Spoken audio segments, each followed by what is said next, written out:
behalf of Maratha Vidya Prasarak Samaj's Karmavir Advocate Baburao Ganpatrao Thakre College of Engineering, Nasik.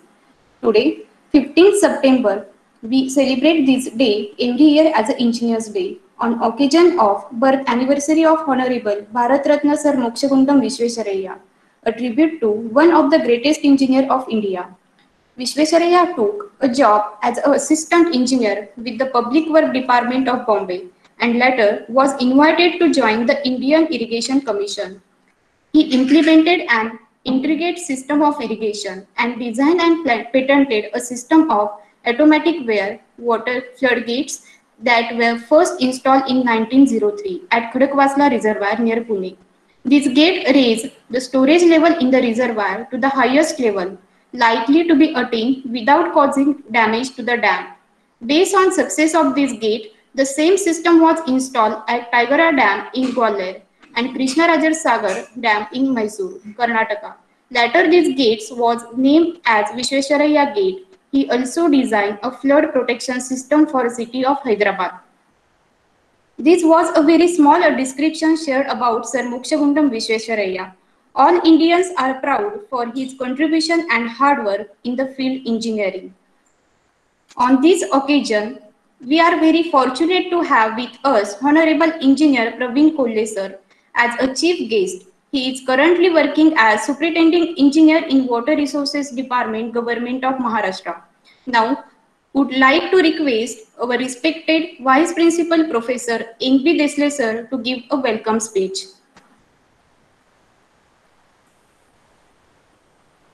So good afternoon to all of you and wish you all happy Engineers Day.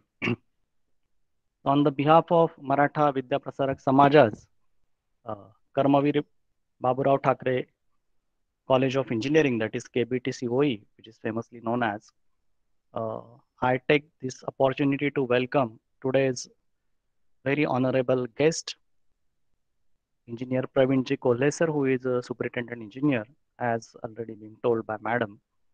So we take this privilege to welcome you, sir, and I wish you on the behalf of this Sanstha and this college a very happy Engineers Day.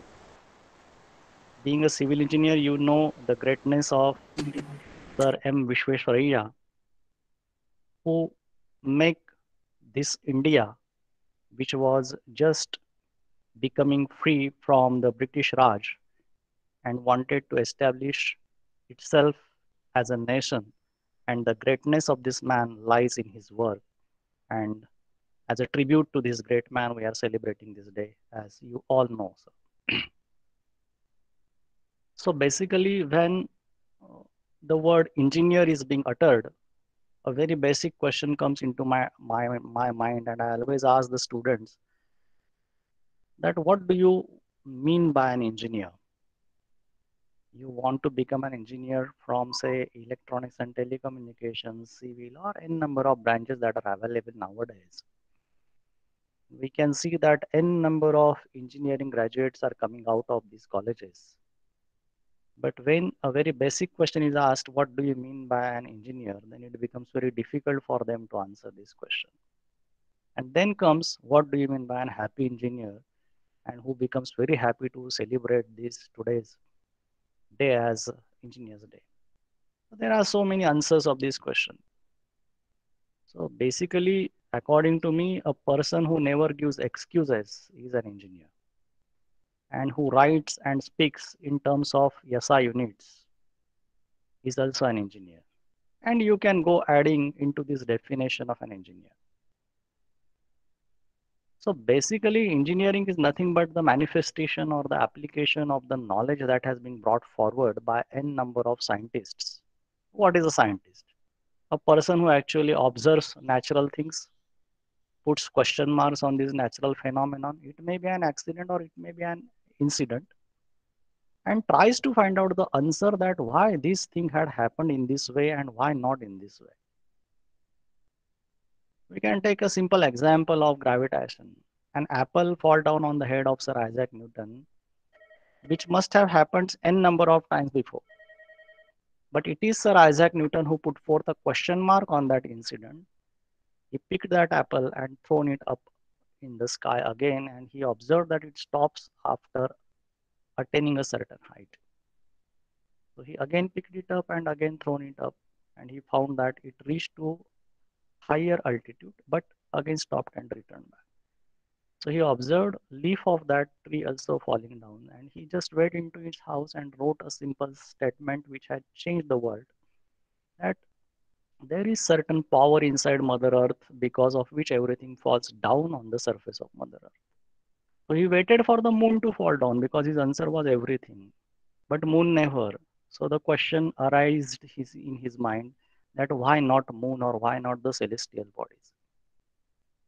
He got the answer by just observing the children of his neighborhood playing the tug of war, Rassi Khet Jala Marathit Manto. And his answer was Master Moon and Mother Earth is playing tug of war with a force directly proportional to the masses and inversely proportional to the square of the shortest distance between them. And that is law of gravitation in the 16th century when we were fighting with Mughals in our country.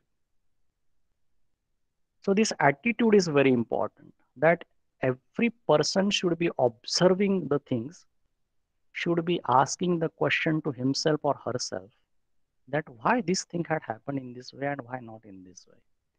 And by just not putting the question mark on that natural phenomenon, the answer of that natural phenomenon is or needed to be found out. And that person becomes a scientist. And from those observation becomes the laws, and we just हम इसको रट्टा लगा देते हैं. Newton's first law, Newton's second law, law of thermodynamics, and n number of laws that our students are very happy to learn and write down in the examination.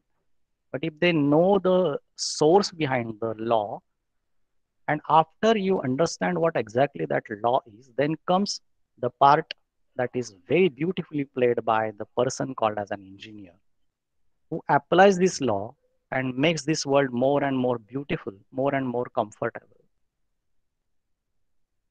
If electron would not have been discovered, electronics branch would not have been there. If forces and the observations regarding the forces even on the fluids, that is fluid mechanics, would not have been there.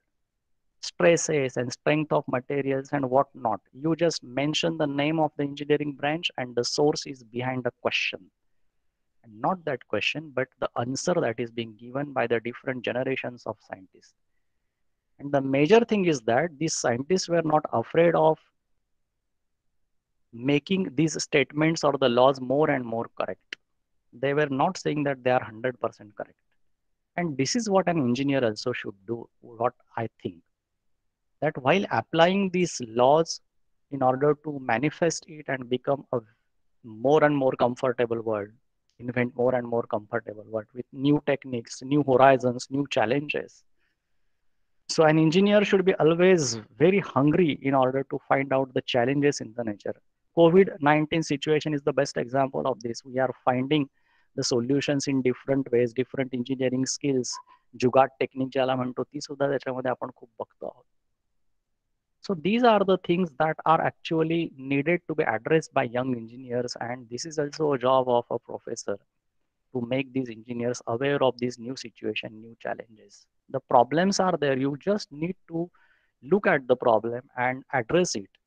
And one day it is 100% sure that this person who has taken the degree of engineering as an engineer, but can become a real engineer who will never give excuse in his life and who will be making his life according to rules and regulation that we used to call as SI systems. So once again, I congratulate all of you that you all are engineers by brain, by mind, by degree.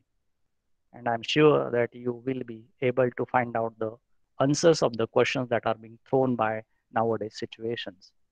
So I thank Department of Civil Engineering for arranging this Engineers Day. I thank on the behalf of Maratha Vidya Prasarak Samaj to Praveen Kolhe sir to accept our invitation and as a chief guest for today's function. So I hand over the proceedings to you, sir. Thank you very much. Thank you, sir, for your kind words. Now, I would like to introduce our today's chief guest, Honorable Engineer Praveen Kolhe, sir. Engineer Praveen Kolhe, sir, is a superintending engineer at Water Resource Department, Government of Maharashtra, India. Presently, He is working at Pune Irrigation Project Circle.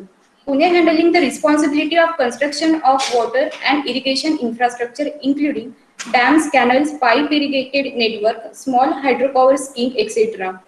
Prior to that, he worked as executive engineer at Pune Irrigation Division, handling the responsibility of water and irrigation management activities.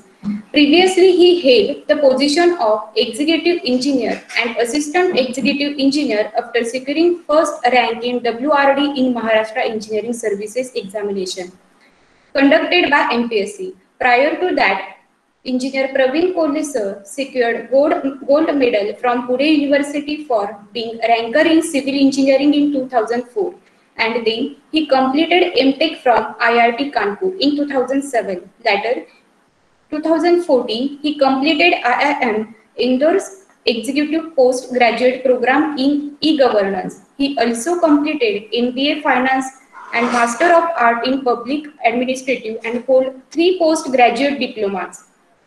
Engineer Praveen Kolhe sir is honored with several awards, including Outstanding Engineer Award by Government of Maharashtra in 2019 for his work in irrigation management. In 2019, on behalf of WRD, he received Geospatial Excellence Award for application of drone in water management. His participation in Integrated State Water Plan was appreciated by Director General Mary. He also received Sir Visvesvaraya Award by hands of Principal Secretary, Government of Maharashtra in 2011. He is life member of 13 technical and scientific organizations, and he is speaker at conferences including India Water Week. He also delivers guest lecture at various institutions in India. He has designed, hosted, and managed his own website. He is also elected as General Secretary of Maharashtra Services of Engineers Class 1 Association for 2015 to 2017 and also published 12 papers in reputed journals. Now, we are eager to hear our today's chief guest. So, I request Engineer Praveen Kolhe sir to share his views on this occasion. नमस्कार. मला वाटतं माझा आवाज तुमच्यापर्यंत येत आहे. Yes, sir. Yes, thank you. सर्वप्रथम मी आपल्या सर्वांना अभियंता दिनाच्या मनापासून शुभेच्छा देतो. आता आपण अभियंते आहात आणि अभियंते होणार आहात. तर नेमका अभियंता म्हणजे कोण? तर असं देसले सरांनी फार सुंदर व्याख्या सांगितली की जो कुठलाही एक्सक्यूज सांगत नाही, कुठले कारण सांगत नाही, असा एक व्यक्ती अभियंता असतो. माझ्या मते कुठलाही व्यक्ती जो सृजनशील आहे, जो काहीतरी क्रिएटिव्ह करतो, तो व्यक्ती अभियंता आहे. मात्र आपल्या ह्या सिस्टम मध्ये आपल्याला एक पदवी आपल्याला मिळते आणि आपण अभियंता बनतो. तर ह्या अभियंता दिनाच्या आजच्या ह्या कार्यक्रमामध्ये आपण मला आमंत्रित केलं, याबद्दल मी कर्मवीर भाऊराव गणपतराव ठाकरे अभियांत्रिकी महाविद्यालय नाशिक या संस्थेचे, त्याचप्रमाणे या संस्थेचे प्रिन्सिपल श्री देसले सर, त्याचप्रमाणे आपले सिव्हिल विभागाचे HOD महादेव कदम सर, प्रितेश आहेर सर आणि आपल्या सर्व विद्यार्थ्यांचे आणि इतर प्राध्यापक वृंदांचे आभार मानतो आणि मी माझ्या सादरीकरणाला प्रारंभ करतो. आता मी माझं प्रेझेंटेशन शेअर करतो आपल्याला आणि त्यानंतर आपण त्यावरती चर्चा करूयात.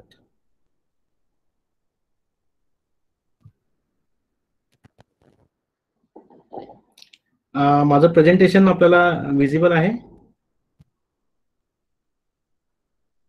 Yes, sir. Yes, sir. Yes, okay okay, thank you. तर सर्वप्रथम पुन्हा एकदा आपल्याला सगळ्यांना अभियंता दिनाच्या खूप साऱ्या शुभेच्छा. आणि आत्ताच्या ह्या प्रेझेंटेशन मध्ये आपण एक 4 ते 5 मुद्द्यांवरती मी टच करणार आहे. देसले सरांनी अत्यंत चांगली सुरुवात केली, माझं काम सोपं केलं. त्यांनी अभियंता म्हणजे काय आणि इंजिनियर्स डे आपण का सेलिब्रेट करतो याच्याबद्दल एक थोडीशी माहिती आपल्याला दिली, त्याच्याबद्दल मी थोडं बोलणार आहे. नंतर आपण सध्या ज्या फेज मधून जात आहोत, वर्ल्ड इकॉनॉमीमध्ये जो फायनान्शियल क्रायसिस आहे, मेडिकल क्रायसिस आहे, त्याच्यामध्ये आपलं बांधकाम क्षेत्र हे कसं असणार याच्याबद्दल थोडंसं मी तुम्हाला माहिती देणार आहे. कोरोना किंवा कोविड-19 हा जो एपिडेमिक आता आपल्या सगळ्या जगभरात थैमान घालतो, त्याचा इम्पॅक्ट आपल्या बांधकाम क्षेत्रावर काय होणार आहे आणि याच्यामुळे कुठले चॅलेंजेस आणि अपॉर्च्युनिटीज या क्षेत्रामध्ये निर्माण होणार आहेत याच्याबद्दल आपण बोलणार आहोत. आणि सगळ्यात शेवटच्या भागामध्ये आपण बांधकाम क्षेत्र, पाण्याचं क्षेत्र आणि शेती या 3 सेक्टरमध्ये नवीन जे तंत्रज्ञान येऊ घातलंय आणि ज्याच्यामध्ये अभियंत्याचा रोल हा अत्यंत महत्वाचा असतो, अशा तंत्रज्ञानामध्ये मी थोडीशी माहिती आपल्याला देणार आहे. आणि सगळ्यात शेवटी आपण वे आहे की भविष्याची दिशा आपल्याला काय असणार आहे त्याच्याबद्दल मी सांगणार आहे.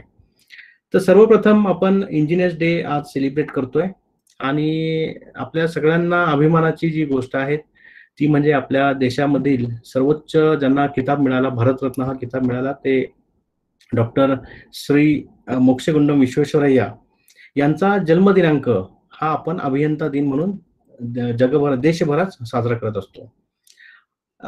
आता मॅडमने सांगितलं त्या पद्धतीने श्री विश्वेश्वरय्या हे 1884, ते चुकून 1900 झालं, पण 1884 मध्ये बॉम्बे सर्व्हिसेस ऑफ इंजिनियर म्हणजे आता जे महाराष्ट्र सर्व्हिसेस ऑफ इंजिनियर आहे त्याच्यामध्ये त्यांनी काम करायला त्यांनी सुरुवात केली. मग त्याच्यामध्ये खडकवासला धरण असेल, गंगापूर धरण असेल, बरेचसे कालवा सिस्टम असेल, अशी महत्वाची कामं त्यांनी केली. आणि विश्वेश्वरय्या यांचं वैशिष्ट्य एक म्हणावं लागेल की त्यांनी फक्त स्वतःला अभियांत्रिकी क्षेत्रापुरतच मर्यादित न ठेवता इतर जे क्षेत्र आहे, संलग्न क्षेत्र आहे, मग त्याच्यामध्ये ग्राम विकासाचं क्षेत्र आहे, औद्योगिक विकासाचं क्षेत्र आहे, प्रशासनाचं क्षेत्र, याच्यामध्ये देखील त्यांनी त्यांचा कामाचा ठसा उमटवला. त्यामुळे त्यांचं कर्तृत्व हे अष्टावधानी किंवा सर्व ऑलराऊंडर असं आपल्याला म्हणता येईल. आता अभियंता म्हणजे काय, सरांनी एक प्रकारची डेफिनेशन सांगितली, पण रिअली डिक्शनरीमध्ये इंजिनियर ह्या शब्दाची व्याख्या काय आहेत हे आपण समजून घ्यायला पाहिजे. आणि इंजिनियर ही व्याख्या अत्यंत सोपी आहे, समजण्यासाठी अत्यंत सोपी आहे आणि मुख्यतः अभिमान वाटावा अशी ही व्याख्या आहे. तर डिक्शनरी काय सांगतं, engineer is a person who designs, build or maintain engines, machines और स्ट्रक्चर. म्हणजे 3 गोष्टी याच्यामध्ये प्रामुख्याने येतात. पहिला आहे डिझाईन करायचं, दुसरं आहे ते बांधायचं, आणि तिसरी गोष्ट आहे ते मेंटेन करायचं. मग ती गोष्ट कुठली, इंजिन असेल, मशीन असेल किंवा स्ट्रक्चर असेल. बऱ्याच याच्यामध्ये एक मिसकन्सेप्शन असं आहे की इंजिनियर हा शब्द इंजिन या शब्दापासून डिराईव्ह झालेला आहे, पण असं नाहीये. कारण स्टीम इंजिनचा जो जन्म झालेला आहे तो 19व्या शतकामध्ये स्टीम इंजिन हे तयार झाले. मात्र इंजिनियर हा शब्द त्याच्या कित्येक शतकापूर्वीपासून हा उच्चारला जायचा, बोलला जायचा. हा इंजिनियर हा लॅटिन शब्द इंजिनेरी या शब्दापासून निर्माण झाला. इंजिनेरी आणि इंजिनियम या 2 शब्दापासून आलेला आहे. आणि ह्या लॅटिन शब्दाचा अर्थ काय आहे की कुठलीही गोष्ट तयार करणारा, जनरेट करणारा, कॉन्ट्रीब्यूट करणारा किंवा डिव्हाइस करणारा एक क्लेव्हर पर्सन म्हणजे इंजिनियर, असा या शब्दाचा शब्दशः अर्थ आहे. आता आपल्या अभियंत्याचा रोल ह्या सगळ्या जगामध्ये किंवा समाजामध्ये काय आहे हे आपण या स्लाइडमध्ये समजून घेऊयात. तर सगळ्यात महत्वाचं म्हणजे इंजिनियर इज अ प्रोफेशनल, म्हणजे हा एक व्यावसायिक आहे. व्यावसायिकचा अर्थ असा आहे की समाजाला काहीतरी सेवा तो देतोय आणि त्याच्या मोबदल्यामध्ये काहीतरी फी तो आकारतो, असा हा प्रोफेशनल आहे. हू अगेन इन्व्हेंट, आता सगळ्यात महत्वाचा शब्द इथे आला इन्व्हेंट. म्हणजे बऱ्याच वेळा आपल्याला इंजिनियरची जी महत्वाची जी संकल्पना आहे ती आहे इन्व्हेन्शन. म्हणजे आज समाजाकडे आपण पाहत असताना समाजामध्ये जे अडचणी आहेत त्याच्यावरती मार्ग काढण्यासाठी आपण एखादं तंत्रज्ञान जर आपण इन्व्हेंट करत असू तो रोल हा आपल्या इंजिनियरचा अत्यंत महत्वाचा आहे. सायंटिस्ट पण इन्व्हेन्शन करतात आणि इंजिनियर पण इन्व्हेन्शन करतात, पण सायंटिस्टचं जे इन्व्हेन्शन आहे ते अत्यंत बेसिक लेवलचं असतं. बेसिक म्हणजे कमी सारखं नसतं, ते अत्यंत उच्च दर्जाचं असतं, पण त्याचं इम्प्लिमेंटेशन करणं हे तेवढं सोपं नसतं. मात्र इंजिनियरचं जे इन्व्हेन्शन असतं ते समाजाच्या एखाद्या अडचणीवर मात करण्यासाठी निर्माण झालेलं असतं. त्यामुळे इन्व्हेन्शन हा अत्यंत महत्वाचा रोल हा अभियंता निभावत असतो. इन्व्हेन्शन केल्यानंतर ते ट्रॅडिशनल नॉलेज किंवा सायंटिफिक प्रिन्सिपलचा वापर करून ते डिझाईन करायचं, त्याचं अनालिसिस करायचं, ते बिल्ड करायचं, टेस्ट करायचं, आणि असं सगळं जे मशीन असेल, कॉम्प्लेक्स सिस्टम असतील, स्ट्रक्चर असतील, गॅजेट असतील किंवा मटेरियल असतील, हे सगळ्या समाजाला उपलब्ध करून द्यायचे. कशासाठी द्यायचे, तर ह्याच्या ज्या काय फंक्शनल ऑब्जेक्टिव्ह असेल, मग फंक्शनल ऑब्जेक्टिव्ह म्हणजे काय, घर असेल तर घर ही सेफ्टीसाठी घर आहे. प्रवास करायचा असेल तर आपल्याकडे 4 चाकी गाडी आहे किंवा मेट्रो आहेत, एरोप्लेन आहेत, ही त्याची फंक्शनल रिक्वायरमेंट आहे. तर अशा प्रत्येक सेक्टरमध्ये ज्या ज्या फंक्शनल रिक्वायरमेंट किंवा ऑब्जेक्टिव्ह त्याच्या आहेत त्या फुलफिल करण्यासाठी इंजिनियर हे काम करत असतो. मात्र हे सगळं करत असताना त्याला काही लिमिटेशनचा सामना करावा लागतो. म्हणजे हा अत्यंत महत्वाचा रोल आहे की सगळं इन्व्हेन्शन करायचं आहे, पण अमर्याद असं सत्ता त्याला नाहीये, त्याच्याकडे काही लिमिटेशन आहेत. मग कुठले लिमिटेशन आहेत, तर बेसिकली 4 लिमिटेशन अभियंत्यासमोर आहेत. पहिलं काय की प्रॅक्टिकॅलिटी, म्हणजे आपल्याला जसं सायंटिस्ट जसं करतात की त्यांचं इन्व्हेन्शन किंवा एखादा आर्टिस्ट असतो त्यांच्या इन्व्हेन्शनला कुठेही मर्यादा नसते, काही अफाट किंवा अतर्क्य देखील ते विचार करू शकतात. मात्र अभियंत्याला तसा विचार करून चालत नाही, त्याला असंच एक सोल्युशन द्यावं लागतं की जे प्रॅक्टिकेबल आहे, ज्याचं इम्प्लिमेंटेशन पॉसिबल आहे. नंबर 1. नंबर 2, हे सगळं जे आपण जे काय डिझाईन करणार आहोत ते रेग्युलेशन मीट करणारं असलं पाहिजे. फॉर एक्झाम्पल काय, एखादी बिल्डिंग जर बांधत असू तर त्या शहराचा जो डेव्हलपमेंट प्लॅन आहे त्याचे रूल्स आणि रेग्युलेशन फुलफिल करणारा हा आपला बिल्डिंगचं डिझाईन असलं पाहिजे. त्याचप्रमाणे आपले स्ट्रक्चर एखादं बांधत असू तर त्याचे IS कोड आहे, इंटरनॅशनल कोड आहेत. एखादा मशीन मॅन्युफॅक्चर करत असू तर त्याचे देखील स्टँडर्ड आहेत. एखादा इलेक्ट्रिकल कंपोनंट जर असेल, ट्रान्सफॉर्मर असेल तर त्याचे देखील जे नॉर्म्स ठरलेले आहेत ते फुलफिल करणारं स्ट्रक्चर आपल्याला बांधायचं. म्हणजे हे देखील आपल्यावर एक लिमिटेशन घालून दिलेलं आहे. तिसरी जी गोष्ट आहे की ती गोष्ट म्हणजे सेफ्टी. म्हणजे आपण जी गोष्ट करत असू त्याची safety is a prime importance. म्हणजे शेवटी आपण आपल्या इन्व्हेन्शनमुळे आपण असं क्लेम करतो की आपण लाईफ मोर सेफ आणि कम्फर्टेबल करतोय. मात्र आपल्या एखाद्या स्ट्रक्चरमुळे लाईफला कुठल्याही आयुष्याला जर धोका निर्माण होत असेल then we should think a twice. म्हणून आपल्याला सेफ्टी हा अत्यंत महत्वाचा कन्सर्न आहे आणि सगळ्यात शेवटचा जो कन्सर्न आहे आणि अत्यंत महत्वाचा आहे तो म्हणजे कॉस्ट. आता बऱ्याचदा आपल्या अभियंत्यांना म्हणजे स्थापत्य अभियंत्यांना असा प्रश्न विचारला जातो की पूर्वीच्या काळी मोठमोठे स्ट्रक्चर असायचे, मग गडांचं उदाहरण दिलं जातं किंवा पिरॅमिडचं उदाहरण दिलं जातं. एवढे हजारो वर्षे हे स्ट्रक्चर टिकलेले आहेत असं आपल्याला सांगितलं जातं आणि मग असं म्हटलं जातं की तुमचे स्ट्रक्चर का टिकत नाही. तर याचा महत्वाचा कंपोनंट आहे कॉस्ट. आता हे समजून घेण्यासाठी आणि आपली सायकोलॉजी समजून घेण्यासाठी मी थोडंसं इलॅबोरेट करतो.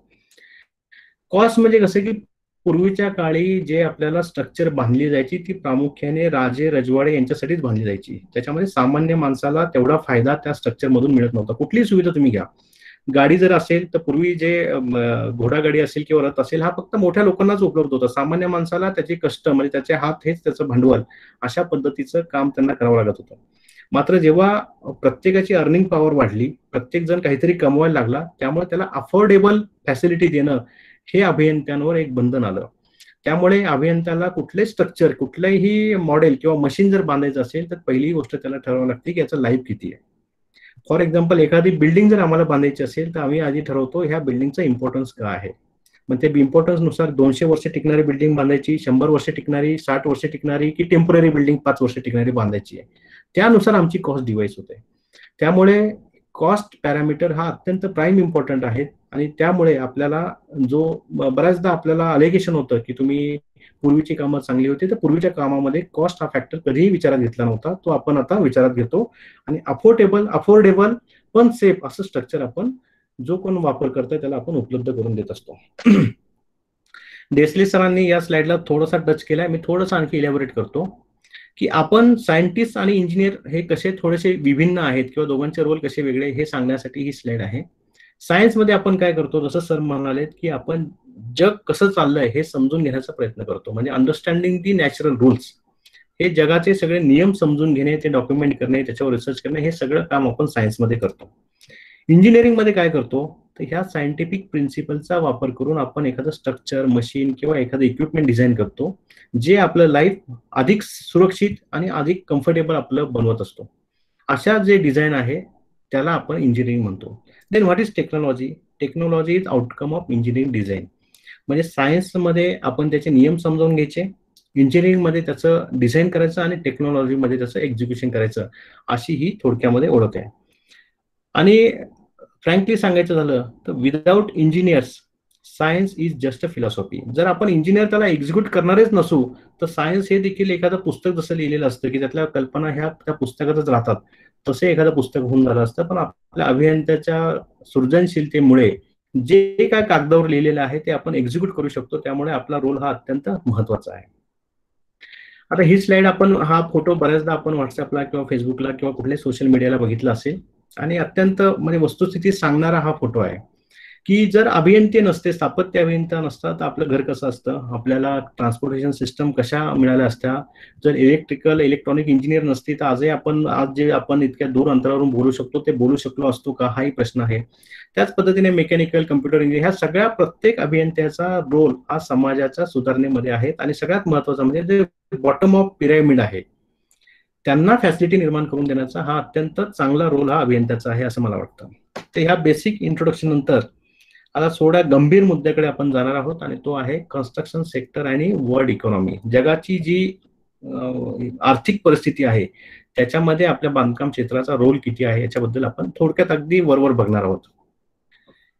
तर सगळ्यात महत्वाचं म्हणजे आपण आधी हे समजून घेतलं पाहिजे की जगाची इकॉनॉमी ही किती मोठी आहे. म्हणजे आता हा आकडा आपण थोडा समजून घ्या की जगामधील सगळ्या देशांची अर्थव्यवस्थाची जर बेरीज केली तर ती बेरीज आपली येते रुपये 6,484 कोटी. 2 वेळा कोटी मी बोललोय. एवढा अफाट हा आकडा आहे आणि त्यामुळे एवढे इकॉनॉमीची आपली साईज जी आहे ती एवढी मोठी आहे. मात्र ह्या सगळ्या याच्यामध्ये भारताचा नंबर कितवा आहे तो जर आपण पाहिला तर भारत हा 7व्या क्रमांकाला आहे. जगामध्ये नंबर 1 इकॉनॉमी ही अमेरिकेची आहे, 2 नंबर चायना आहे आणि ह्या 2 मध्येच 24%, 16% आणि 3 नंबर जपान आहे, तो आहे 5%. मात्र आपण जर जपानची साईज आणि पर कॅपिटा इकॉनॉमी जर बघितली तर ती प्रचंड मोठी आहे. म्हणजे जपान देशाचा आकारही कमी आहे, लोकसंख्याही कमी आहे. त्या तुलनेमध्ये भारताचा आकारही मोठा आहे, लोकसंख्याही प्रचंड आहे आणि असं असूनही आपली जी आर्थिक ताकद आहे ती फक्त 3.18% एवढीच आहे. आता हे सगळे प्री कोरोना आकडे असल्यामुळे आता याच्यामध्ये आणखी घट होणार आहे, पण तो आता अनालिसिस नंतर होईल. आणि हे 3.18% म्हणजे किती तर रुपये 2.6 कोटी एवढे जनरेशन एका वर्षामध्ये आपल्या देशामध्ये एवढं इकॉनॉमीचं जनरेशन होत असतं. आता ह्या स्लाइडमध्ये जगातल्या वेगवेगळ्या देशांच्या जीडीपीचं प्रपोर्शन दिलेले आहे. म्हणजे काय की याच्यामध्ये 3 सेक्टर प्रामुख्याने कॉन्ट्रीब्युट करतात. एक आहे सर्व्हिस सेक्टर, दुसरं आहे इंडस्ट्री सेक्टर जे ऑरेंज कलर मध्ये दाखवलेलं आहे आणि तिसरं आहे ऍग्रिकल्चर सेक्टर जे ग्रीन कलर मध्ये दाखवलं आहे. तर आपण जर पहिलं बघितलं अमेरिका जर बघितलं तर 80% अमेरिकेची इकॉनॉमी ही सर्व्हिस सेक्टरमध्ये अवलंबून आहे आणि 19% इकॉनॉमी ही इंडस्ट्री सेक्टरवर आहे आणि फक्त 1% हे ऍग्रिकल्चर मधून आहेत. म्हणजे अमेरिकेमध्ये जेवढं उत्पन्न निर्माण होतं, जेवढी फायनान्स निर्माण होतो, जीडीपी जो आहे त्याचा फक्त 1% कॉन्ट्रीब्युशन हा फक्त ऍग्रिकल्चर सेक्टरमध्ये आहे. आपण जर भारताचा विचार केला तर भारतामध्ये 57% इन्कम हा सर्व्हिस सेक्टर मधून आहे, 26% इन्कम हा इंडस्ट्री सेक्टर मधून आहे आणि 17% इन्कम हा ऍग्रिकल्चर सेक्टर मधून आहे. मात्र याच्यामध्ये विषमता एक अशी आहे की जे सेक्टर आपल्याला 57% इन्कम देतं त्या सेक्टरमध्ये जी एम्प्लॉयमेंट आहे ती फक्त 10 ते 15% आहे. म्हणजे सगळ्यात जास्त एम्प्लॉयमेंट ही 50% एम्प्लॉयमेंट ही ऍग्रिकल्चर सेक्टरमध्ये आहे आणि 30 ते 40% एम्प्लॉयमेंट ही आपली इंडस्ट्रियल सेक्टरमध्ये आहेत आणि अनऑर्गनाइज सेक्टरमध्ये काही एम्प्लॉयमेंट आहे. म्हणजे आपण जर बघितलं तर आपलं जे इकॉनॉमी जी आहे आणि एम्प्लॉयमेंट जी आहे ती प्रामुख्याने इंडस्ट्री सेक्टर आणि ऍग्रिकल्चर सेक्टर याच्यामध्ये अवलंबून आहेत. मग आपल्यासाठी जर इंडस्ट्री सेक्टर इतकं महत्वाचं जर असेल तर त्याच्यामध्ये आपला रोल काय आहे तर कन्स्ट्रक्शन हा इंडस्ट्री सेक्टरचा एक भाग आहे आणि आपल्या बांधकाम क्षेत्राचा जो कॉन्ट्रीब्युशन आहे आपल्या जीडीपी मध्ये ते साधारणपणे 20 लाख कोटी एवढं आहे. म्हणजे एका वर्षामध्ये आपल्या बांधकाम क्षेत्रातून आपल्या देशाला 20 लाख कोटी एवढं उत्पन्न मिळत असतं. आता आपण आकडा एक मागच्याच आठवड्यामध्ये एक बातमी ऐकली असेल की ह्या वर्षी आपला जीडीपीचा जो ग्रोथ रेट आहे तो जवळपास 23.9% कमी झालेला आहे, मायनस मध्ये आहे. तो जर आपण विचार केला तर साधारणपणे हा जो शेअर आहे तो आता 15 लाख कोटीवर आपला येऊन पोहोचेल. आता हा आणखी किती बदलेल हे आता बघायला लागेल. मात्र याचं एक वैशिष्ट्य असं आहे की हा जो 20 लाख कोटी जी आकडा आहे तो म्हणजे आपल्या भारताच्या इकॉनॉमीच्या 8% एवढा आकडा आहे. मात्र हे जे सेक्टर आहे ते 16% लोकसंख्येला रोजगार उपलब्ध करून देत असतं. त्यामुळे रोजगाराच्या बाबतीमध्ये ऍग्रिकल्चर नंतरचं सगळ्यात मोठं सेक्टर हे कन्स्ट्रक्शन सेक्टर आहे. पोस्ट इंडिपेंडंट जेव्हा आपल्याला स्वातंत्र्य मिळालं त्याच्यानंतर अनेक गव्हर्नमेंटने जे प्लॅन डेव्हलपमेंटचा मुद्दा हाती घेतला आणि त्याच्यामधून अनेक मोठ्या नवरत्न कंपन्या स्थापन केल्या, त्याला अंडरटेकिंग असं म्हणतो. आणि ह्या कंपन्यांच्या माध्यमातून विकासाची कामं शासनाने हाती घेतली. त्याच पद्धतीने अनेक प्रायव्हेट कंपन्या आपल्या भारतामध्ये स्थापन झाल्या आणि आता रिसेंट गेल्या 10-20 वर्षामध्ये ह्या पब्लिक आणि private partnership PPP model, DOT model हे देखील आपण अनुभवत आहोत. त्यामुळे कन्स्ट्रक्शन सेक्टर मधले प्लेयर जर बघितले तर गव्हर्नमेंट आहे, प्रायव्हेट सेक्टर आहे आणि दोघांचं कोलॅबोरेशन असं एक मिक्स मॉडेल देखील आपल्याला पाहायला मिळतं. आता ह्या माहितीनंतर आपण ह्या कोविड-19चा आपल्या कन्स्ट्रक्शन सेक्टरवरती काय परिणाम झाला हे आपण बघणार आहोत. तर सगळ्यात मोठा परिणाम जो झालेला आहे तो पहिला परिणाम म्हणजे आपली जी डिमांड आहे, मागणी आपली कमी झालेली आहे आणि दुसरी याच्यामध्ये मागणी कमी झालीच आहे आणि या भविष्यामध्ये आणखी काय याच्यामध्ये बदल होतील त्याच्यावरती हा मागणीचा ओघ आपला ठरणार आहे. दुसरा इम्पॅक्ट असा आहे की याच्यामध्ये लिक्विडिटी क्रायसिस निर्माण झालेला आहे. आपलं जे सेक्टर आहे त्याच्यामध्ये कॅश किंवा आपले ट्रान्झॅक्शन बेस्ड सेक्टर आहे, इतके व्यवहार आपले होत असतात आणि वेगवेगळे याच्यामध्ये चेन्स आहेत, म्हणजे मॅन्युफॅक्चरर आहे, सप्लायर आहे, डिस्ट्रीब्युटर आहे, मग त्याच्यामध्ये याच्यामध्ये कॉन्ट्रॅक्टर आहे, डिझायनर आहेत, ह्या सगळ्यांमध्ये फायनान्शियल ट्रान्झॅक्शन होतात. आणि एक जर प्रकल्प जर त्याची विक्री स्टॉप झाली तर सगळे आपले सेक्टर हॅम्पर होतात आणि त्यामुळे हा मोठा लिक्विडिटी क्रायसिस आता आलेला आहे. त्यानंतर आणखी एक मुद्दा असा आहे की आपल्याला जर आता ह्या परिस्थितीमध्ये काम सुरू ठेवायचं असेल तर साईटवरती फिजिकल डिस्टन्सिंग आणि सेफ्टी नॉर्म्स याचा अवलंब करून काम करावं लागतं. सध्याचे जे स्पेसिफिकेशन आपण तयार केलेले आहेत, फॉर एक्झाम्पल कॉन्क्रीट बॅचिंग असेल किंवा एखादं कास्टिंग असेल, फॅब्रिकेशन असेल, तर ह्या प्रत्येक इव्हन एखाद्या इंडस्ट्रीमध्ये एखादं चिपचं मॅन्युफॅक्चरिंग होत असेल तर पूर्वी कोरोना नसल्यामुळे फिजिकल डिस्टन्सिंगचा कुठला नॉर्म नव्हता. त्यामुळे आपल्याला जशी गरज पडेल तशा पद्धतीने आपले स्पेसिफिकेशन डेव्हलप झालेले आहेत. मात्र आता ह्या हेल्थ कंडिशनमुळे, हेल्थ आणि सेफ्टी प्रोटोकॉलमुळे आपल्याला आता ऍडिशनल प्रिकॉशन घ्यावं लागत आहेत आणि याचा इम्पॅक्ट काय होतोय तर आपला प्रोग्रेस हॅम्पर होतोय.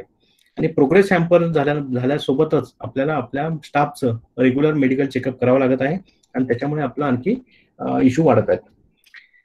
या दोन्ही गोष्टीमुळे अल्टिमेटली काय होत आहे की आपल्या एखाद्या प्रोजेक्टची डिलिव्हरी डेट आहेत ती आपल्याला पाळता येत नाही. त्यामुळे टाइम आणि कॉस्ट ओव्हररन, प्रकल्पाची किंमत वाढत आहे, वेळेवर त्याचे आपल्याला पोझिशन देता येत नाही. हा सगळ्यात मोठा प्रॉब्लेम आहे. आणि अल्टिमेटली हे कशामध्ये रूपांतरित होणार की याच्यामुळे कॉन्ट्रॅक्च्युअल इश्यू निर्माण होणार. फॉर एक्झाम्पल एखादं गव्हर्नमेंटचं काम जर एखादा दिलं असेल एखाद्या कॉन्ट्रॅक्टरला आणि विहित वेळेमध्ये त्याने पूर्ण केलं नसेल तर मग गव्हर्नमेंटमध्ये टर्मिनेशन किंवा त्याला फाईन लावणे, पेनल्टी लावणे या सगळ्या गोष्टी सुरू होतात. प्रायव्हेट सेक्टरमध्ये देखील असेच कॉन्ट्रॅक्च्युअल क्लॉजेस असतात. फोर्स मेजर हा जरी क्लॉज त्याच्यामध्ये असला तर शेवटी प्रत्येक जण आपली रिस्क ही दुसऱ्याला ट्रान्सफर करायला बघतो आणि त्यामुळे भविष्यामध्ये कॉन्ट्रॅक्च्युअल इश्यू मोठ्या प्रमाणात निर्माण होण्याची शक्यता आहे. आणि ज्या ठिकाणी फॉरेन कंपनी सोबतचे टायअप आहेत त्या ठिकाणी आपल्याला मोठ्या प्रमाणामध्ये इश्यू फेस करण्याची शक्यता आहे. मग पर्टिक्युलरली कम्प्युटर सेक्टर याच्यामुळे मोठ्या प्रमाणात अफेक्ट होण्याचे चान्सेस आहेत. मात्र ह्या सगळ्या निगेटिव्ह ट्रेंडमध्ये आपण जर एकच पॉझिटिव्ह ट्रेंड बघितला तर ह्या सगळ्या कोविड पिरियडमध्ये आपलं जे इन्फॉर्मेशन आणि कम्युनिकेशन टेक्नॉलॉजी आहेत आणि ज्या इमर्जिंग टेक्नॉलॉजी आहेत त्याचा मोठ्या प्रमाणामध्ये वापर आपल्या कन्स्ट्रक्शन आणि इतर क्षेत्रामध्ये सुरू झालेला आहे. एक्झाम्पल द्यायचं झालं तर चीनमध्ये आपण बघितलं असेल फक्त 12 दिवसांमध्ये 1600 बेडचं हॉस्पिटल चीनमध्ये उभारण्यात आलं होतं. त्याचप्रमाणे इंग्लंडमध्ये 500 बेडचं हॉस्पिटल फक्त 9 दिवसांमध्ये उभं करण्यात आलं. भारतामध्ये देखील 1008 बेडचं हॉस्पिटल 1 महिन्यामध्ये उभं केलं होतं. आपल्याला माहिती आहे की पुण्यामध्ये देखील 11 दिवसामध्ये एक ऑक्सिजनचा प्लांट उभा करून ससून हॉस्पिटलमध्ये ऑक्सिजनची सुविधा निर्माण करून दिली होतं. तर बेसिकली कसं आहे की कुठली आपत्ती जर आली तर आपत्तीला तोंड देणारा किंवा त्याच्यामधून मार्ग काढणारा हा अभियंता हा अत्यंत महत्वाचा घटक याच्यामध्ये आहे. आणि असं काही नाही की फक्त सिव्हिल इंजिनियरच हा याच्यामध्ये कॉन्ट्रीब्युट करतो, ते प्रत्येक क्षेत्रामधील अभियंता हा त्यांच्या परीने याच्यामध्ये कॉन्ट्रीब्युट करत असतो.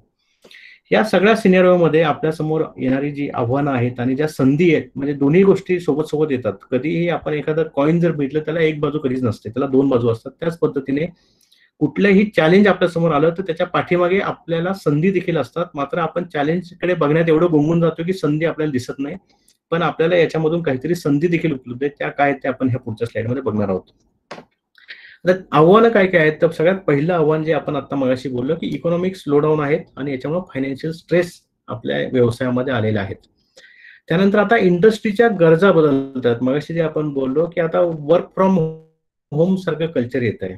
मग याचा इम्पॅक्ट आपल्यावर काय होणार आहे की एक अभियंता म्हणून जर आपण याच्याकडे बघितलं तर आपली काम करण्याची पद्धत बदलणार आहे. म्हणजे इव्हन तुमचं स्टुडंट लाईफ जे आहे ते देखील याच्यामध्ये हॅम्पर झालेले आहेत. म्हणजे आजपर्यंत आपल्याला कधी वाटलं नव्हतं की हॉस्टेल सोडून आपल्याला घरी राहून ऑनलाईन एज्युकेशन घ्यावं लागेल, पण it is a reality as of now.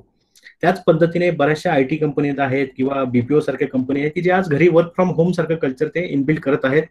आणि कोरोना ही त्यांच्यासाठी एक संधी बनलेली आहे की या पद्धतीने त्यांच्या जे एक्सपेंडिचर आहेत, इन्फ्रास्ट्रक्चर नीड आहेत ते त्यांनी कमी केलेले आहेत, कर्टेल केलेले आहेत. आता हे चॅलेंज जे आलेले आहेत त्याचा आपल्याला उपयोग कसा करून घेता येईल तर आपल्याला एक अभियंता म्हणून आज जर आपण कुणी एखादा व्यक्ती घर घेत असेल तर त्याच्या गरजा काय असतात? एक बेडरूम पाहिजे, एक किचन पाहिजे, एक हॉल पाहिजे, एवढ्या 3 बेसिक गरजा आहे. मात्र वर्क फ्रॉम होम ह्या कल्चरमुळे त्याला आता घरामध्ये एक रूम पाहिजे, एक अशी रूम पाहिजे की जे त्याला ऑफिस करून त्या ठिकाणून त्याला काम करता येईल. त्यामुळे ह्या गरजांच्या अनुषंगाने आपलं डिझाईन, प्लॅनिंग आणि एक्झिक्युशन हे आता बदलण्याची गरज आपल्यासमोर आलेली आहे. पुढचं चॅलेंज आहे स्किल मॅनपॉवर. म्हणजे आतापर्यंत आपण बघितलं की आपल्याला जे प्रेझेंटेशन करावं लागायचं किंवा आपल्याला जे डिस्कशन करावं लागायचं ते समोर फेस टू फेस करावं लागतं. मात्र आता जी सगळी कामाची वर्किंग पद्धत आहे ती ऑनलाईन झालेली आहे, डिस्टन्स लर्निंग झालेली आहे. त्यामुळे याच्यामध्ये आपल्याला हे जे नवीन स्किल आहेत ते सुद्धा आपल्याला लर्न करणं तेवढंच महत्वाचं आहे. त्यामुळे हे स्किल्ड मॅनपॉवर उपलब्ध होणं हे देखील आपल्या समोरचं एक चॅलेंज आहे.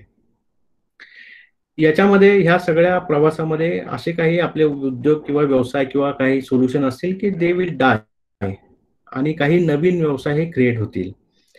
त्याचप्रमाणे कॉन्ट्रॅक्च्युअल कॉम्प्लिकेशन बद्दल आपण मगाशी बोललो, तर अशा अनेक कॉन्ट्रॅक्च्युअल कॉम्प्लिकेशन याच्यामधून निर्माण होण्याची शक्यता आहे. आता याच्यामध्ये संधी काय आहेत, तर संधी म्हणण्यापेक्षा एक दिलासा देण्यासारखी गोष्ट पहिली अशी आहे की एव्हरीवन इज इन सेम बोट. म्हणजे आपण असो, जपान असो, अमेरिका असो, चीन असो, रशिया असो, सगळ्यांच्याकडे सारखी परिस्थिती आहे. आता प्रश्न असा आहे की हे सगळं स्टॅग्नेशन म्हणजे बटन दाबल्यासारखी आपली एखादी रेल्वे चालू असते आणि एकदम बटन दाबल्यावर रेल्वे स्टँड स्टिल होऊन जाते, तशा पद्धतीने ही सगळी जगाची अर्थव्यवस्था झालेली आहे. मग रेल्वेचा प्रत्येक डब्बा म्हणजे एक देश आहे. आता प्रश्न आहे की जेव्हा इकॉनॉमी बूमिंग मध्ये येईल तेव्हा प्रत्येक जण काय कृती करेल की ज्याच्यामुळे त्यांच्या देशाची इकॉनॉमी चांगल्या पद्धतीने सुधारून जाईल. तर अशा पद्धतीने आपल्याला मेजर्स घेण्याची वेळ आणि चांगलं शिकण्याची वेळ आपल्याला ह्या कोविड पॅन्डेमिकने दिलेली आहे. त्याचप्रमाणे ई लर्निंग, आता बरेचसे ऑनलाईन टूल आपल्याला मिळालेले आहेत की ज्याच्या माध्यमातून आपलं नॉलेज आणि स्किल आपण अपग्रेड करू शकतो. जगामध्ये कुठेही काय चाललं हे आपण समजून घेऊ शकतो. त्यामुळे ही एक संधी आपल्याकडे निर्माण झालेली आहे. हा जो संपूर्ण काल आहे तो आपल्याला पेशन्स तपासणी करण्याचा पिरियड आहे की याच्यामध्ये आपण किती संयमी आहोत हे आपलं चेक होणार आहे. अभियंता हा नेहमी जगाच्या समृद्धीमध्ये एक महत्वाची भूमिका अदा करत असतो. त्यामुळे जेव्हा कधी समृद्धीचे दिवस येतील त्यावेळी अभियंत्याची भूमिका ही अत्यंत महत्वाची असणार आहे. त्यामुळे हे स्टॅग्नेशन जेव्हा रिलीज होईल तेव्हा मोठ्या प्रमाणामध्ये ऑपॉर्च्युनिटी आपल्याला येतील. आणि ह्या सगळ्या गोष्टीमध्ये आपल्या मदतीला जे आलेलं आहे की ICT, इन्फॉर्मेशन आणि कम्युनिकेशन टेक्नॉलॉजी, याच्या माध्यमातून आपल्याला ह्या सगळ्या ऍक्टिव्हिटी करण्यामध्ये मदत होणार आहे. आता त्यामुळे ह्या पुढच्या शेवटच्या पार्टमध्ये आपण कन्स्ट्रक्शन सेक्टर, ऍग्रिकल्चर सेक्टर आणि वॉटर सेक्टरमध्ये काय टेक्नॉलॉजी येऊ घातल्या आहेत त्याच्याबद्दल अत्यंत थोडक्यात बोलणार आहोत. तर त्याच्या आधी आपण औद्योगिक क्रांती आपण समजून घेतली पाहिजे. म्हणजे हे सगळं फिलॉसॉफिकल हे अंडरस्टँडिंग आहे, पण आपल्याला माहित असावं. असं म्हणतात की पहिली जी औद्योगिक क्रांती झाली होती की ज्याच्यामुळे जगाचा इतिहास बदलण्यास सुरुवात झाली होती ती 18व्या शतकामध्ये झाली होती, जेव्हा वॉटर आणि स्टीम म्हणजे वाफेच्या इंजिनाचा शोध लागला आणि ह्या सगळ्या औद्योगिक क्रांतीमुळे मेकॅनाइज प्रोडक्शन सुरू झालं. म्हणजे गेल्या 100 वर्षामध्ये एवढी या 18व्या शतकामध्ये माणसाने एवढी प्रगती केली की मागच्या 1000 वर्षामध्ये जेवढं काम झालं नव्हतं किंवा जेवढी क्रांती झाली नव्हती तेवढी क्रांती ह्या मेकॅनाइज प्रोडक्शनमुळे 100 वर्षामध्ये झाली. दुसरं जे इंडस्ट्रियल रिव्होल्युशन झालं, ज्याला आपण इंडस्ट्रियल रिव्होल्युशन 2.0 असं म्हणतो, ते इलेक्ट्रिक पॉवरमुळे झालं, जे 1900 शतकामध्ये झालं. की मागच्या कित्येक शेकडो वर्षामध्ये ज्या गोष्टी झाल्या नव्हत्या त्या इलेक्ट्रिक पॉवरमुळे करणं आपल्याला शक्य झालं, कम्युनिकेशन शक्य झालं. तिसरं जे इंडस्ट्रियल रिव्होल्युशन झालं 3.0 ते 20व्या शतकामध्ये झालं, ज्याच्यामध्ये इलेक्ट्रॉनिक, इन्फॉर्मेशन टेक्नॉलॉजी आणि ऑटोमेटेड प्रोडक्शन हे सगळं आपण बघतोय. आणि आता जे रिव्होल्युशन व्हायला लागलंय 21व्या शतकामध्ये, it will be industrial revolution 4.0. आणि हे कशावर अवलंबून असेल तर automation, data exchange, digitisation, communication, internet of thing या सगळ्या गोष्टींवर ते अवलंबून असणार आहेत. मग शेवटी इंडस्ट्रियल रिव्होल्युशन 4.0 आणि आपण याच्यामध्ये काय असणार की शेवटी रोबोटिक्स, आर्टिफिशियल इंटेलिजन्स या सगळ्या गोष्टी येऊ घातलेल्या आहेत. आणि याचा परिणाम काय होऊ शकतो, पहिला अत्यंत सोपा परिणाम की याच्यामध्ये आपल्या काही नोकऱ्या धोक्यामध्ये येऊ शकतात. म्हणजे याच्यामुळे आपल्या नोकऱ्या कमी होऊ शकतात का, तर 100% नाही, पण काही प्रमाणात निश्चितपणे कमी होऊ शकतात.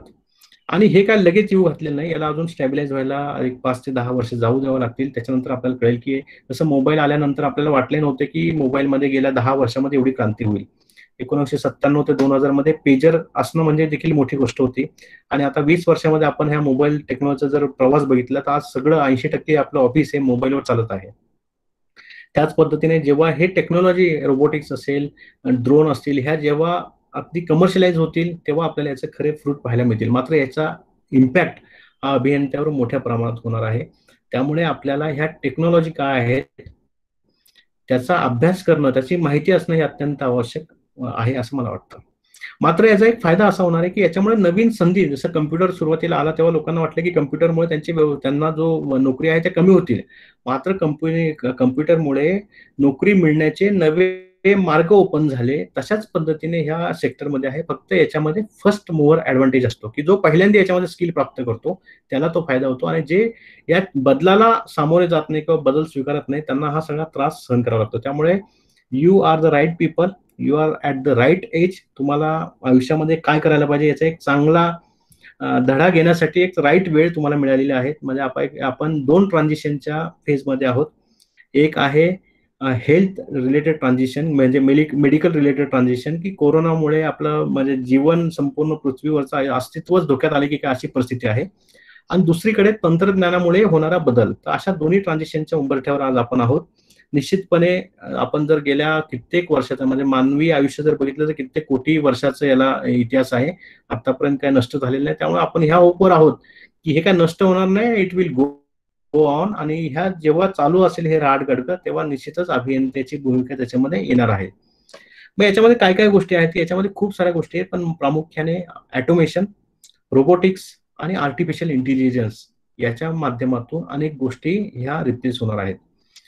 आता बांधकाम क्षेत्रापुरता विचार करायचा झाला तर ड्रोन हे जे तंत्रज्ञान आहे, या तंत्रज्ञानाचा वापर आता एखाद्या बांधकामाचं प्रोग्रेस मॉनिटर करण्यासाठी सगळीकडे सर्रास व्हायला लागलेला आहे. एखादी बिल्डिंग असेल, एखादा डॅम असेल, कॅनल असेल, पाईपलाईन असेल, त्याचं बांधकाम कुठपर्यंत आलंय हे मॉनिटर करण्यासाठी ड्रोनचा वापर केला जातो. त्याचप्रमाणे एखादा इक्विपमेंट आहेत, बऱ्याच ठिकाणी आपण टर्बाईन आहे की जिथे इनएक्सेसिबल एरिया असतात, पाईपलाईनच्या आतून पाईपलाईन किती डिटेल हे आपल्याला बघता येत नाही. तर अशा पद्धतीने मॉनिटरिंग करण्यासाठी देखील आपल्याला ह्या ड्रोनचा वापर करता येतो. एखादी प्रोसेस आपल्याला मॉनिटर करायची, बॅचिंग प्लॅन मधलं मटेरियल व्यवस्थित मिक्स होते की नाही ते बघण्यासाठी देखील आपल्याला ड्रोनचा वापर करता येतो. आपल्या बांधकामाची क्वालिटी ऍज वेल एज क्वांटिटी मोजण्यासाठी देखील ड्रोनचा वापर होतो.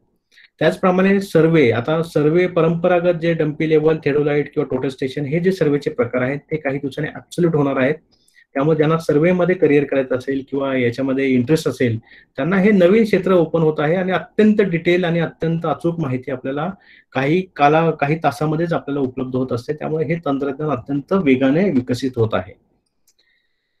त्याचप्रमाणे 3D मॉडेलिंग, म्हणजे आता जे मॉडेलिंग आपण करतो, एखाद्या तुम्ही ड्रोनद्वारे इमेज कॅप्चर केली तर त्या पद्धतीने तुम्हाला 3D मॉडेलिंग त्यामध्ये करता येईल. आणि त्याच पद्धतीने अंडर वॉटर सर्व्हिलन्स, म्हणजे एखाद्या डॅम असेल, डॅमचे आपले कंपोनंट असतील, डॉक सर्व्हर असतील, रिव्हरचा मॅथमॅटिक सर्वे असेल, सेडिमेंटेशनचा अभ्यास असेल, हे सगळं करण्यासाठी आता पाण्यामध्ये काम करणारे लिकेज प्रूफ ड्रोन आता उपलब्ध झालेले आहेत, ज्याच्या माध्यमातून आपण बऱ्यापैकी काम करू शकतो. आता अभियंत्याच्या दृष्टीने जर बघितला तर अभियंत्याने आता एका म्हणजे स्थापत्य अभियंता असेल तर त्याने असं म्हणता कामा नये की मला फक्त आता मी सिमेंट, कॉन्क्रीट, स्टील याच्याबद्दल विचार करेल. आता असं जग राहिलेलं नाही. तुम्ही कुठलेही अभियंता असा, तुम्हाला सगळे विषय थोडे थोडे का होईना माहित असणं अत्यंत आवश्यक आहे. तर आता अभियंत्याच्या बाबतीत जर विचार करायचा झाला तर अभियंत्याचे रोल भविष्यामध्ये बदलणार आहेत. फॉर एक्झाम्पल, एखाद्या प्रकल्पाचं प्लॅनिंग करण्यासाठी आपण ब्ल्यूप्रिंट वापरायचो, सगळं हाताने ड्राफ्टिंग करायचो, स्केचेस काढायचो, ड्रॉइंग काढायचो, ट्रेसिंग करायचो, अमोनिया प्रिंट करायचो आणि त्याला आपण ब्ल्यूप्रिंट म्हणायचो. त्यानंतर ऑटोकॅड सारखे पॅकेजेस आलेत. त्यानंतर आता बिल्डिंग इन्फॉर्मेशन मॉनिटरिंग नावाचे सॉफ्टवेअर पॅकेजेस आले आहेत. आणि आता भविष्यात जे येऊ घातलेलं आहे त्याला आपण म्हणतो ऑग्मेंटेड किंवा व्हर्च्युअल रियालिटी. याच्यामध्ये आपल्याला एक वेगळ्या प्रकारचा चष्मा किंवा एक डिव्हाइस आपल्याला लावलं जातं आणि आपल्याला असा भास होतो की आपण ते जे 3D समोर उभं केलं जातं त्याच्यामध्ये आपण उभं आहोत. तर याचा उपयोग आपल्या प्रकल्पाच्या प्लॅनिंग, एखादा टाउनशिप जर तुम्ही प्लॅन करत असाल, एखादा डॅम तुम्ही जर बांधत असाल तर त्याचा 3D व्ह्यू घेण्यासाठी तुम्हाला या तंत्रज्ञानाचा उपयोग होणार आहे. त्याचप्रमाणे आता जे तुमचं मार्केटिंग तंत्रज्ञान आहे, एखादा तुम्ही बिल्डिंग बांधत असाल तर त्याचं मार्केटिंग करताना तुम्ही ब्राउझर छापता आणि त्याचे 3D व्ह्यू देतात. मात्र तुमच्या कस्टमरला जर ह्या ऑग्मेंटेड रियालिटी किंवा व्हर्च्युअल रियालिटीच्या माध्यमातून तुम्ही प्रकल्पाचा ओव्हरव्ह्यू देऊ शकला तर तो अत्यंत लाईव्ह आणि अत्यंत इम्प्रेसिव्ह असा ओव्हरव्ह्यू असतो. त्यामुळे हे तंत्रज्ञान आता ह्या 2 सेक्टरमध्ये येऊ घातलेलं आहे. त्यानंतर आता बांधकाम क्षेत्राचा विचार जर करायचा झाला तर एक्सकॅव्हेशन म्हणजे खोदकाम असेल किंवा अर्थवर्क असेल, हे काम करण्यासाठी आता रोबोटचा वापर सर्रास व्हायला सुरुवात झालेली आहे. याचा फायदा असा आहे की याची इफिशियन्सी प्रचंड आहे, अॅक्युरेसी प्रचंड आहे. ज्या लोकेशनला एक्सकॅव्हेशन करायचे बरोबर त्या लोकेशनलाच एक्सकॅव्हेशन केलं जातं. इनफॅक्ट याला जर आपण लॅटिट्यूड, लॉन्जिट्यूड आणि अल्टिट्यूड हे जर कॉर्डिनेट्स दिले तर हा रोबोटिक एक्सकॅव्हेटर ज्या ठिकाणी ज्या वेळेला तुम्ही सांगाल त्या वेळेला तो एक्सकॅव्हेशन करून मोकळा होऊन जाईल. तर अशा पद्धतीने प्रोग्रामिंग एनेबल असलेले हे सगळे रोबोटिक आहे. त्याच पद्धतीने हे प्लॅस्टरिंगचं आपण कदाचित बघितलं असेल की याच्यामध्ये प्लॅस्टरिंगमध्ये जे ऑटोमेशन झालेले आहे याच्यामध्ये आपल्याला प्रॉपर थिकनेस ठेवता येते, युनिफॉर्म फिनिश मिळते, खूप सारं मटेरियल सेव्ह होतं, अत्यंत फास्ट टेक्नॉलॉजी आहे आणि कमीत कमी ह्युमन इंटरव्हेन्शन याच्यामध्ये आहे. म्हणजे परत एखादी टेक्नॉलॉजी आल्यानंतर काही प्रमाणामध्ये त्याचे जॉब्स हे जाणार आहेत, मात्र हे जॉब्स आपल्याला दुसऱ्या कुठल्या कामामध्ये वापरता येईल याचा विचार अभियंत्याने केला पाहिजे. ऑटोमेशन फॉर ब्रिक लेइंग, म्हणजे बांधकाम एखाद्या घराचं ब्रिक लेइंग, विटा जर रचायचं काम असेल तर त्याच्यासाठी देखील 3D प्रिंटिंग असलेले रोबोट देखील आता निर्माण झालेले आहेत, की ह्या मशीनला किंवा ह्या इक्विपमेंटला आपण जर त्याचा 3D लेआउट बिल्डिंगचा दिला तर त्या पद्धतीने विटा रचण्याचं काम हे बिल्डिंग करत जातं आणि हे अत्यंत म्हणजे हे डेव्हलपिंग स्टेजमध्ये तंत्रज्ञान आहे. तर बेसिकली याच्यामध्ये image processing, computer, sensors, communication आणि सिव्हिल इंजिनिअरिंग या सगळ्यांचा मेळ एकत्र घातलेला आहे आणि मेकॅनिकल इंजिनिअरिंग देखील रोबोट असल्यामुळे ते देखील, त्यामुळे हे देखील नव्याने येऊ घातलेले सगळे मेकॅनिझम्स आहेत. त्यानंतर असिस्टेड फ्लोरिंग त्याच्यामध्ये देखील कमीत कमी मॅनपॉवर लागणारे रोबोट्स आपल्याला करता येतो, युनिफॉर्म फिनिश आपल्याला मिळते आणि अशा प्रकारे हे कमीत कमी करणारे रोबोटिक फ्लोरिंग आपल्याला इथे उपलब्ध आहेत. त्याचप्रमाणे आपल्याला रिन्फोर्समेंट काम करण्यासाठी, प्लेस करण्यासाठी जे रोबोट आहेत ते देखील आपल्याला वापरतात, जे प्रॉपर साईजचं मटेरियल सिलेक्ट करतात, रिकॉर्ड ठेवतात, बेंडिंग शेड्यूल प्रमाणे बेंडिंग करतात, ते सगळे एन्फोर्समेंट जॉईन करतात आणि हे अत्यंत ॲक्युरेटली आणि फास्ट असे हे काम करता येतं. प्रिकास्ट स्ट्रक्चर आपल्याला सगळ्यांना कल्पना आहे की भारतामध्ये हे तंत्रज्ञान आलं, मात्र तेवढं ते स्वीकारलं गेलं नाही. तर अशा प्रिकास्ट स्ट्रक्चरचा देखील वापर भविष्यामध्ये मोठ्या प्रमाणामध्ये होणार आहे. या बांधकाम क्षेत्रानंतर वॉटर सेक्टरमध्ये काय तंत्रज्ञान आहे तर आपल्याला कल्पना असेल की जर महाराष्ट्राचा विचार करायचा झाला तर महाराष्ट्रामध्ये वॉटर सेक्टर आणि ऍग्रिकल्चर सेक्टर हे निगडीत आहेत, एकमेकांच्या रिलेटेड आहेत. तर महाराष्ट्रामध्ये पूर्वीचं जे आपलं सिंचन होतं ते प्रामुख्याने तळ्यावरचं किंवा विहिरीवरचं सिंचन होतं आणि साताऱ्यामधली आपली बारामोटेची विहीर आपल्याला माहित असेल की अशा पद्धतीने अनेक विहिरी आपल्या संस्कृतीच्या खुणा जागोजागी दाखवतात. त्याचप्रमाणे जेव्हा ब्रिटिश आपल्या देशामध्ये आले त्यांनी मोठमोठे इरिगेशन प्रोजेक्ट केले, ज्याच्यामध्ये निरा, खडकवासला, गोंडे सिस्टम हे सगळे प्रकल्प आहेत. धरण बांधली, कालवे बांधले आणि हे पाणी दुष्काळी भागामध्ये ते घेऊन गेले. आणि आपल्याला स्वातंत्र्य मिळाल्यानंतर देखील उजनी, जायकवाडी, कुस्तीपूर अशा मोठमोठ्या स्कीम आपण हाती घेतल्या. तर याचा उद्देश काय होता की पावसाचं पडणारं पाणी ज्या ठिकाणी पाऊस मोठ्या प्रमाणात पडतो त्या ठिकाणी अडवायचं आणि ज्या ठिकाणी दुष्काळ आहे त्या ठिकाणी हे सगळं पाणी घेऊन जायचं. आणि आपल्या महाराष्ट्राची जर आपण टोपोग्राफी जर बघितली तर आपला जो मॅक्सिमम पाऊस आहे तो सह्याद्री रेंजेसमध्ये पडतो.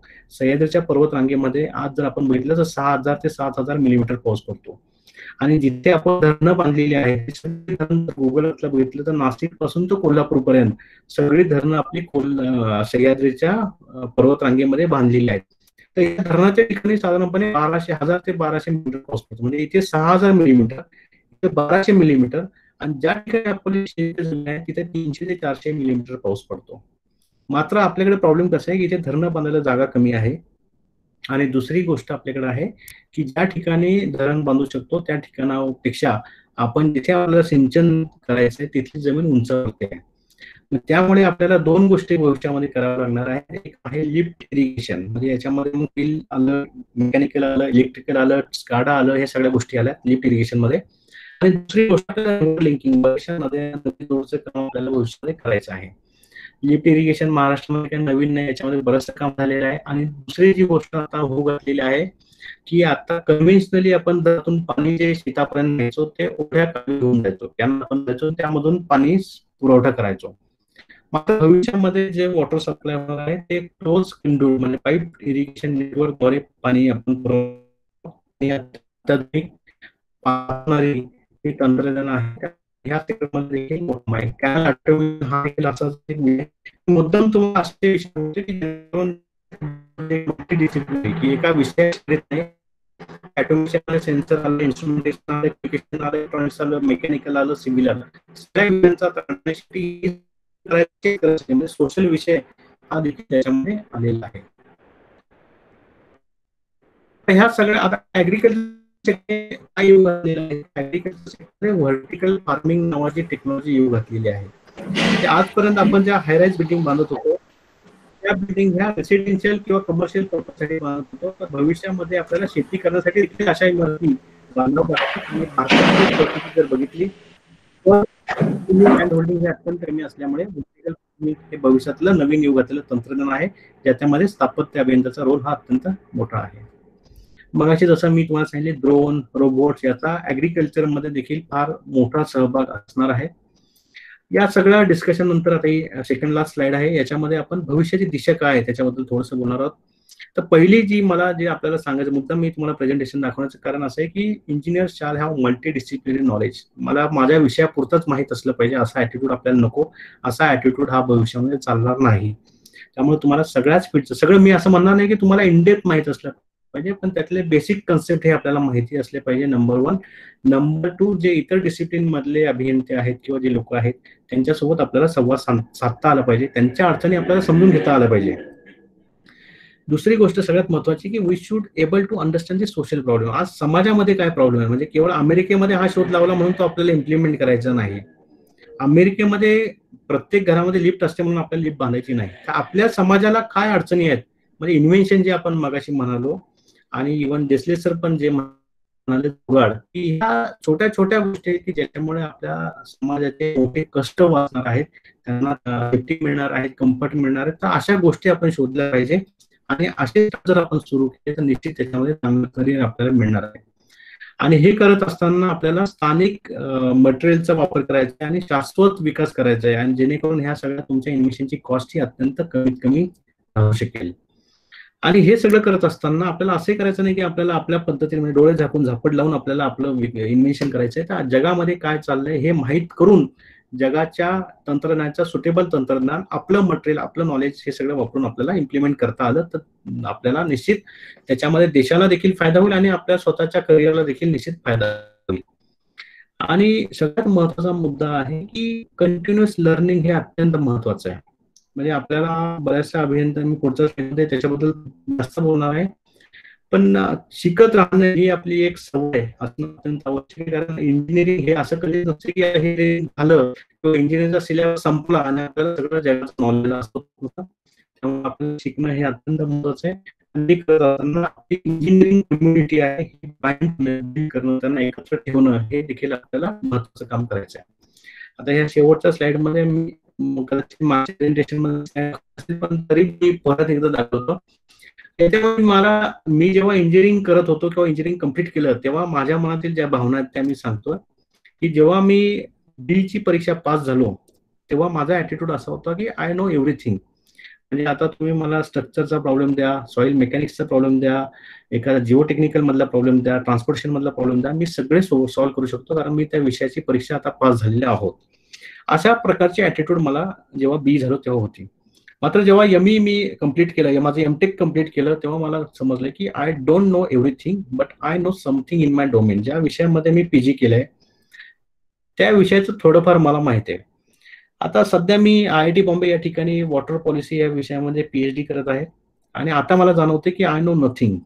मला काहीच माहित नाही असं मला जाणवायला लागले, कारण आपण ज्या पद्धतीने विचार करत होतो की मला सगळं माहित आहे, हे काही कामाचं नाही. कारण जगामध्ये दररोज हजारो शोध लागतात, हजारो रिसर्च पेपर लिहिले जातात आणि हे रिसर्च पेपर म्हणजे काय की त्या विषयातलं एक इन्व्हेन्शन आहे. जोपर्यंत ह्या सगळ्या गोष्टी तुम्हाला माहित होत नाही तोपर्यंत तुम्हाला असं कधी क्लेम करता येणार नाही की आय नो एव्हरीथिंग. त्यामुळे सगळ्यात महत्वाचं काय आहे की आय वॉन्ट टू लर्न ही ऍटिट्यूड आपल्यामध्ये असणं अत्यंत आवश्यक आहे.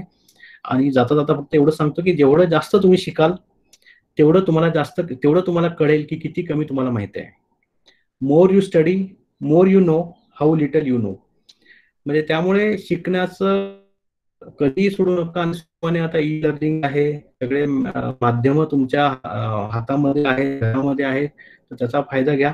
निश्चित तुमचं करिअर अत्यंत चांगलं असणार आहे. हा मधला पिरियड गेला की जसं एखादा पाण्याचा प्रवाह अडल्यानंतर जेव्हा तो अडथळा निघून जातो, तो प्रवाह जोराने व्हायला सुरुवात होतो, तशा पद्धतीचा वेळ लवकरच आपल्या इकॉनॉमीच्या बाबतीमध्ये होणार आहे असा मला विश्वास वाटतो. तर आपल्या सगळ्यांना मी या अभियंता दिनाच्या पुन्हा एकदा शुभेच्छा देतो आणि आपल्या सगळ्या संस्थेचे मी आभार मानतो की ज्यांनी मला आपल्याशी संवाद साधण्याची ही संधी उपलब्ध करून दिली. धन्यवाद आणि परत एकदा अभियंता दिनाच्या शुभेच्छा. थँक्यू.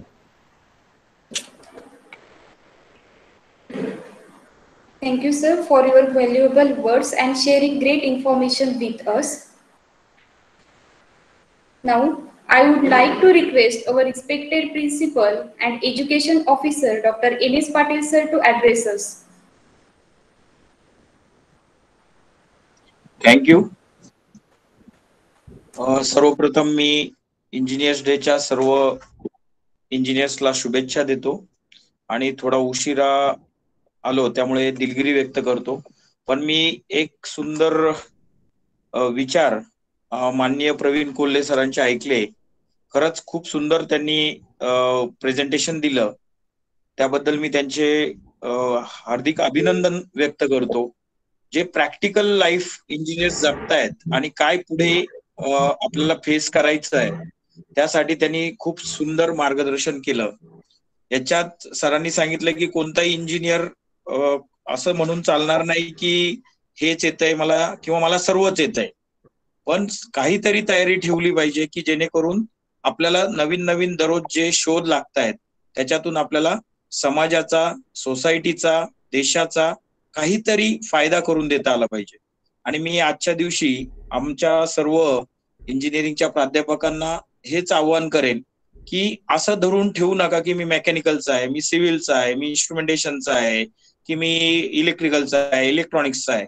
आजचा हा जो कोरोनाचा संकट आहे हा खूप मोठा लेसन देऊन जातोय आपल्याला की don't be in a specific region. तुम्ही एकत्र या आणि एकत्र आल्यावर जे समाजाला किंवा सोसायटीला सोल्युशन देता येईल ते द्या.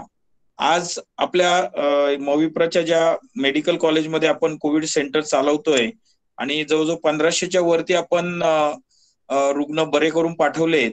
आता मी दररोज बघतोय की डॉक्टर्स लोकांना काय प्रॉब्लेम येत आहेत आणि प्रत्यक्ष रुग्णाच्या जवळ गेलं की इन्फेक्शनचे चान्सेस जास्त असतात. अशा वेळेस इंजिनियर्स मधला बायोमेडिकल इंजिनियर जागा झाला पाहिजे, मेकॅनिकलने रोबोटिक्सचं सोल्युशन दिलं पाहिजे, इलेक्ट्रॉनिक्सने इलेक्ट्रॉनिक सर्किटरी दिली पाहिजे, इन्स्ट्रुमेंटेशनने सेन्सर्स आणले पाहिजे की जेणेकरून त्या डॉक्टर्सला आधीच डॉक्टरांना खूप सारे इन्स्ट्रुमेंट्स दिलेले आहेत, ते इंजिनियरचीच देणगी आहे. पण अजून आपण काय करू शकतो अशा कोविडच्या परिस्थितीत? काही रोबोटिक सोल्युशन दिलं का की किती वेळा आपल्याला जवळ जाता येईल रुग्णाच्या, त्याचे पॅरामीटर्स आपल्याला मिळतील. अर्ध्या अर्ध्या तासाला पॅरामीटर्स चेंज होतात. कोरोनाच्या स्टॉर्म मध्ये जो कोविडचा विषाणू आहे त्याचे स्टॉर्म मध्ये अर्ध्या अर्ध्या तासाला पॅरामीटर चेंज होतात. अर्ध्या अर्ध्या तासाला जर 60 आयसीयूच्या पेशंटचं आपल्याला जर वॉच ठेवायचा तर 60 लेडीज नर्सेस किंवा रेसिडेंट डॉक्टर्स किंवा कन्सल्टंट लागणार. एवढी मॅनपॉवर अवेलेबल होत नाही आजच्या काळात. अशा वेळेस आपण व्हिडिओ कॉन्फरन्सिंग थ्रू किंवा टेलिमेडिसिन थ्रू काही सोल्युशन देऊ शकतो का याच्यावर विचार केला पाहिजे. आणि असा जर विचार करून आपण काही सोल्युशन देऊ शकलो तर हेच आपल्या आजच्या इंजिनियर्स डेचं यश समजेन. आपल्या देसले सरांनी खूप सुंदर इंजिनियर्सची व्याख्या समजवली आहे, सरांनी पण व्याख्या समजवली आहे. आता ह्या व्याख्या प्रॅक्टिकल इम्प्लिमेंटेशन मध्ये आणण्याचं काम आपल्या सर्वांना करायचं आहे. आणि हीच ऑपॉर्च्युनिटी आहे जी, किंवा आपण याला चॅलेंज म्हणूया. हे चॅलेंज जर आपण इंजिनियर्सने घेतलं तर त्या ऑपॉर्च्युनिटीद्वारे आपण सोल्युशन्स प्रोव्हाइड करू शकतो. आणि माझ्या मते इंजिनियर्स फक्त सोल्युशन प्रोव्हायडर असतात आणि जर प्रॉब्लेम नसलाच ते स्वतः प्रॉब्लेम क्रिएट करतील आणि सोल्युशन देतीलच. त्यामुळे त्यांना सोल्युशन देण्याची एक अंगभूत सवय असते. मॅथमॅटिक्स आणि फिजिक्सचं नॉलेज स्ट्रॉंग असल्यामुळे ते या शाखेकडे येतात. पण याच्यामुळे खूप सारे दररोजच्या जीवन म्हणजे समाजाच्या जीवनात बदल घडवण्याचं काम जे केलंय ते इंजिनियर्सने केलंय. मी आजच्या इंजिनियर्स डेला पुन्हा सगळ्यांना शुभेच्छा देतो आणि कोल्हे सरांचे खूप अभिनंदन करतो की आम्हाला आज तुम्ही मार्गदर्शन केलं आणि यापुढेही आम्हाला आमच्या कर्मवीर बाबुराव ठाकरे अभियांत्रिकी महाविद्यालयाला जिथेही मदत लागेल आम्ही डेफिनेटली तुम्हाला संपर्क करू.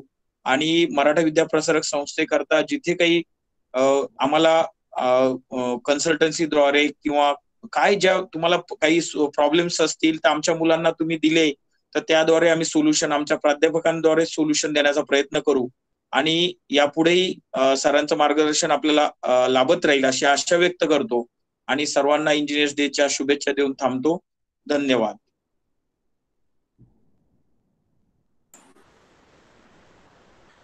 Thank you, sir, for your kind words and always supporting us. Now, I request Kaveri ma'am to proceed with further program. Thank you, madam. Good afternoon, everyone. It's time to give excellence to our competent and well-performing teachers who are most important resources in our institution. So I will highlight some achievements of our college faculties who have added stars to our institution. So to begin with, Head of our institute, respected principal and education officer, Dr. N.S. Patil sir, have been awarded Adarsha Shikshak Puraskar by Lions Club of Nasik on Teachers' Day, 5th September 2020. As our leader we will follow your footsteps and strive to be an inspiring teacher like you. Now we will proceed with mechanical department. Dr. S.B. Sonone sir have been received a grant of rupees 9.5 lakhs from AICT under Prerna scheme. Sir have also received an award for their innovative work and stabilization temperature by Indian Patent. Sir also published a book. Next, Mr. S.P. Mogal sir have received a grant of rupees 99,000 from German Corporation for International Cooperation. Next, Mr. Suranshi S.J. sir have published a research paper in Springer, Journal of Institution of Engineers. Next, Mr. P.C. Shetty sir have represented research paper in 5th International Conference on Industrial Engineering, SVNIT, Surat. Now, from Computer Department, Mr. B.S. Turle sir have published a paper in International Journal of Business and Intelligence and Data Mining. Sir also published a paper in International Journal of Computing. Next, Mrs. V.S. Titke Madam have published a Journal of Computer Information System and Industrial Management and Application. Next, Mr. S.A. Talekar sir have published a paper in IEEE Explore. Now, from Instrumentation and Control Department, Dr. A.K. Patil ma'am presented a paper in IEEE International Conference of VIT Pune. Now, from Civil Engineering Department, Mrs. M.C. Aher ma'am have presented a paper in International Conference Hydro International 2019 at Usmania University, Hyderabad. Mr. S.M. Weiser sir have presented a paper at International Conference 5th ICBMC 2020 organized by Tokyo, Japan. Next, Dr. A.M. Bhoi sir have been awarded PhD from SUNIT Surat in Civil Engineering. Now, from Information and Technology Department, Mr. S.P. Jadhav sir have published a research paper in IEEE Explore. Next, Mrs. J.R. Suranshi ma'am have also published a paper in IEEE Explore. Now, from Engineering Science Department, Mr. G.R. Thorat sir has qualified Maharashtra State Eligibility Test, that is SET, in physics. Now, from Library, Mr. Avinash Mahale sir have also qualified SET exam for librarian. Mr. Gaikar Samadhan sir have also qualified NET and Maharashtra State Eligibility Test for librarian. Now, from MBA Department, Mr. M.J. Salunke sir have received a grant of rupees 2 lakh under SPPU Aspire scheme. Now, from Electronics and Telecommunication Department, Dr. V.M. Birari sir have received a grant of rupees 1.45 lakhs under AICT QIS scheme. Mr. B.J. Pawar sir have presented a paper in international conference. Mr. B.N. Rajwale sir have presented a paper in international paper. On behalf of KBT family, congratulated everyone for their efforts and hard work. Now, I request HOD of Civil Department, Dr. M.P. Kadam sir, for the vote of thanks. Thank you, madam. Good afternoon to everyone. On behalf of our institute, MAP KBT COE, Nasik, I am thankful to our today's eminent speaker, Engineer Praveen Kole sir, who is a superintending engineer from Water Resource Department, Government of Maharashtra, for accepting our invitation and spending their valuable time for us. Thank you very much, sir. I am thankful to our Honorable Sarchinis Madam, MAP Samaj, Srimati Nilmatai Pawar, Board of Director of MAP Samaj, respected Education Officer and Principal Dr. N.S. Patil sir, our respected Vice Principal Professor N.B. Resle sir, Head of Departments, Dean, faculty members, office staff member, and non-teaching staff members. I am also thankful to our organizing committee, Murukute Madam, Sonone Madam, and Professor Pritesh Iyer sir. Once again, I would like to wish a very happy Engineers Day to all. Thank you very much. Thank you, sir. With kind permission of Principal and Vice Principal, sir, we conclude Virtual Engineers Day program. Thank you. Have a nice day. Link टाकली कालच पाठवली का मी टाकून देतो ना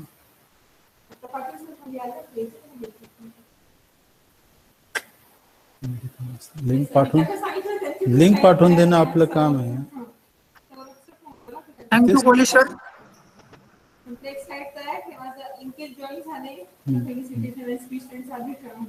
तुम्हाला ते link पहिल्यांदा टाकता का व्हॉट्सअपवर